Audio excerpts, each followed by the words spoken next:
since I did my first episode of Figuring Out Our Favorite Monsters. And the very first episode I did was, of course, on Freddy Krueger. And I put a little thing on the end of that episode that says, "To be continued." And then it took me nearly a year before I finally continued it, because on this very day, at this very moment, I have prepared an episode for you to continue what I started. More speculation into the dream demon known as Freddy Krueger. And I was talking about how Freddy comes back differently in each different film. And as I left off on Part 5, the way he came back in Part 5 was another type of possession angle. This time he was sort of taking possession of the little kid within Alice, who was the son of Dan Jordan, her hubby from Part 4. And this I always considered to be a real bummer for me, that this guy survived Part 4 only to die in Part 5. You know, you always hope for the happy ending. At least I do. And this poor guy had a stroke of bad luck. You know, he never got to fight Freddy. You know, he's the big, tough jock dude, and never got to fight Freddy. Always gets screwed over at one stage or another. And finally, in this fifth movie, he dies at the hands of Freddy Krueger. But the interesting thing about Part 4 and 5 is that Freddy still has to use Alice. I mean, this is how weakened Freddy was after Part 3.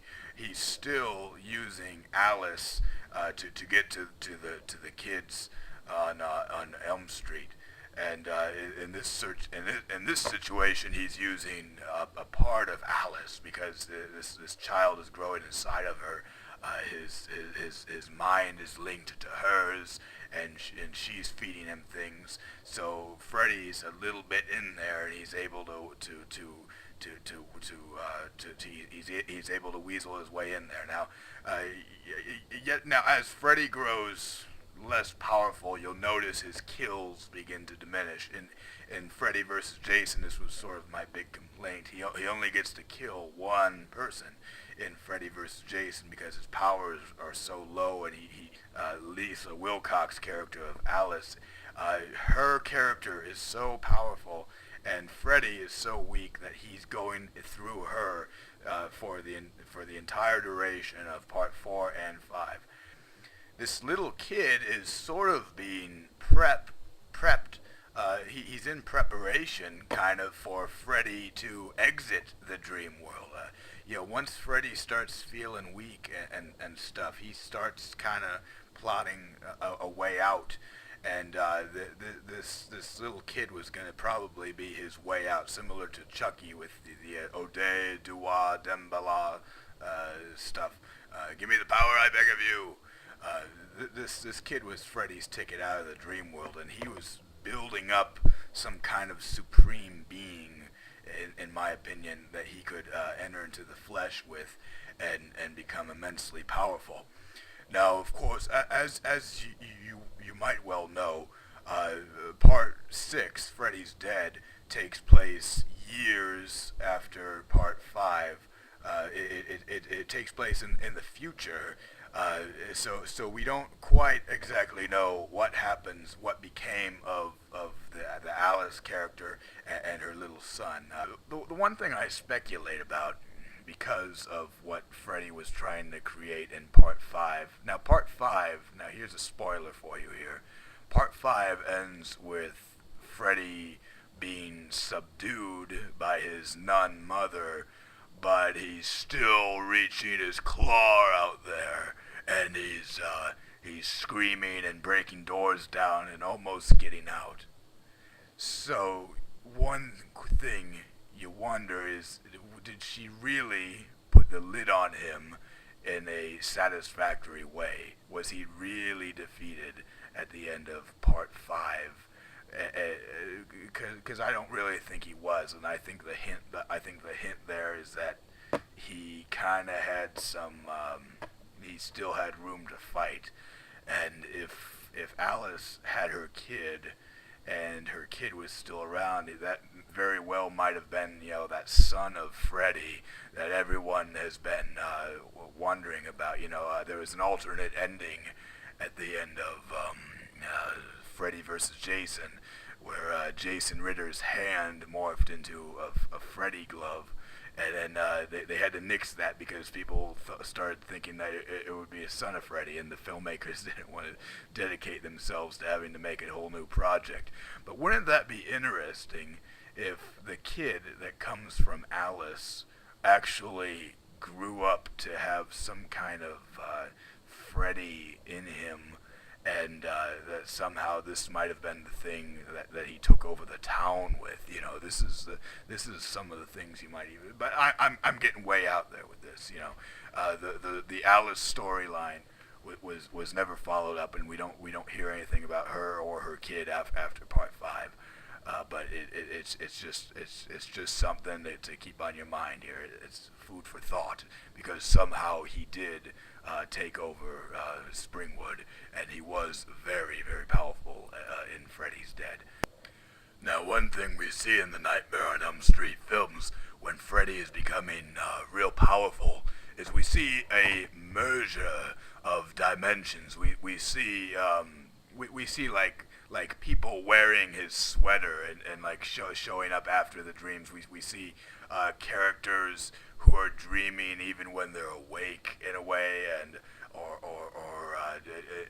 seeing him when they shouldn't see. It's not strictly a world of dreams. There's ghosts, there's hauntings,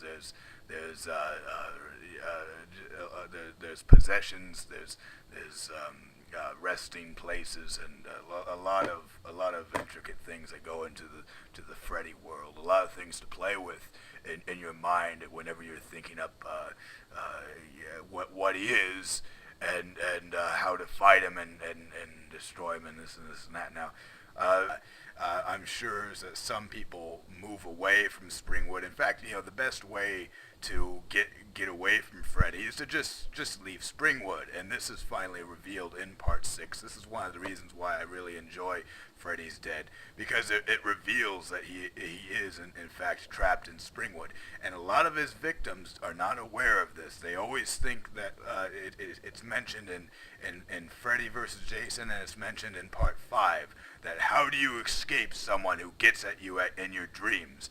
And a lot of these characters never exactly figure out that they can just leave town and he can't get at them anymore. So that's an amazing thing. Now, and they don't need to know that. See, this is how real life works. You don't come equipped with knowing absolutely everything positively about your enemy. Different people know different things, and that's why different movies in this series can reveal different things. This is the great and wonderful thing about the Freddy Krueger films. And this is why a lot of us pay so much attention. This is why I used this series to kick off the Figuring Out Our Favorite Monsters series, because Freddy is the one that inspires a lot of this talk about the films, and continually keep going and going and going, and you can talk on this stuff for the longest of time because there's so many interesting things. Freddy Krueger's world is you might consider it very similar to the Hellraiser Cenobites. In fact, Freddy, in a way, is creating his own hell. Every person he kills is not really dead. They're living on in his dimension, feeding his soul power, and they're just stuck in his world and inside. A lot of things to speculate on in regard to life after death. Back when I was a little kid, but before I found Christ. I'm Christian. Anyway, this is why I like these kinds of movies, though, is that it serves as a neat little primer, not primer, but a little preparation for these kinds of talks. I mean, it's very easy to get philosophy from the wrong kinds of people, and but entertainment like this gives you the excellent opportunity to talk things out and just have it on your mind. Think about supernatural things and what happens after you die, and is it possible to be killed in your dreams? Is it possible for a figment of your reality to turn into some kind of monster that gets you, and this other stuff, and usually, be warned. I mean, your mind can carry away with you, and you gotta ground yourself. Gotta ground yourself. I'm not encouraging you to like turn this into like some kind of freaky cult or something, but I'm just saying these are the things you think about, and this is kind of what made me the man I am today, because these things prepare you.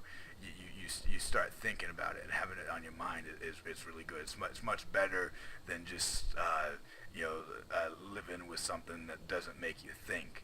So anyway, moving on here. Alrighty, now that just about does it for this edition of Figuring Out Our Favorite Monsters. Now, oh wait, hold on now. Who the hell are you? Oh my God!